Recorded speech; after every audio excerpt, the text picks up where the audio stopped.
Today I'm going to do a quick review and assembly of the Makita XRU15, and then there's XX versions depending on how many batteries you get and stuff. Anyway, first off, I want to say this thing has crazy amounts of torque and power.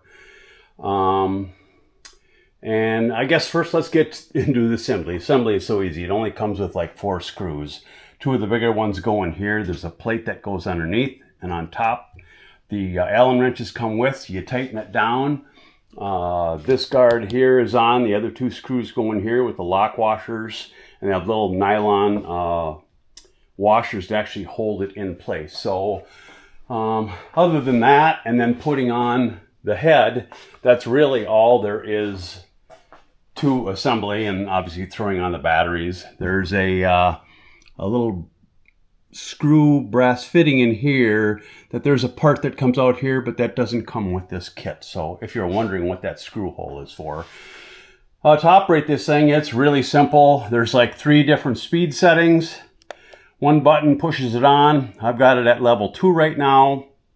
And then I've got it on what they call continuous torque.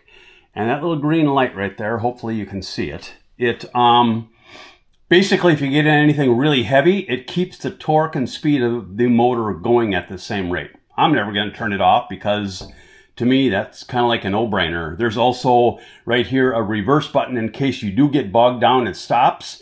You hit that button, it reverses it, throws the stuff away, and then you're good to go again. So again, very simple to operate. But here's again my review. Makita isn't going to probably even like this because I'm telling you, this thing is incredible.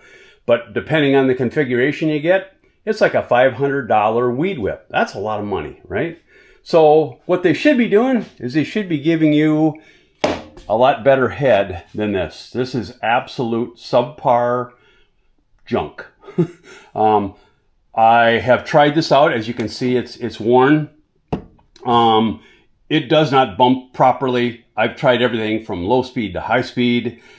I used it trimming my yard. I've got just a typical city lot, and I had to take this thing apart 5 times because the trim line actually gets stuck and wound in so tight that you cannot pull it out till you disassemble the whole thing. And to disassemble it is kind of tough too. They really don't show you. But right here you have to like push your fingers in, and then this pops off the top. And I'm not going to take it apart because it's not a good design. And for a $400 or $500 trimmer, they should put a better one on it. So what I did is I went out and I purchased a speed feed. I don't know if you can see that or not. A speed feed. I think it's a $400. $26 on Amazon. It's a direct fit. The threads are identical. About the only mod I did was this little gasket that I built, because on here you can see this is a little recess there. So if you don't put something on there, this little piece will spin on you. Not a big deal. Maybe it's supposed to spin. I don't know, but I didn't like it spinning. And there is another kit you can get on Amazon for a few dollars more that actually, I think, has this ring in it. So if you want to spend a few dollars more, that is the place to go. I have put this head on already. I have not actually weed whipped with it, but it bumps just fine. It bumps perfectly. Every time I bumped it, it fed properly, unlike the actual Makita one.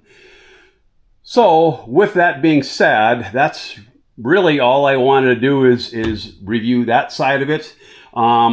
This head weighs 3 ounces more. I don't think it's going to make a difference in weight, but I am going to go out and try it today, hopefully. And if I get any bad vibes or anything that it's too heavy, I will definitely add to the video.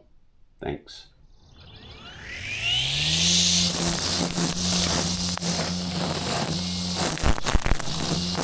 This is the speed feed 400 head that I put on, it works perfectly. Makita should be embarrassed by the head they put in this $500 weed whip.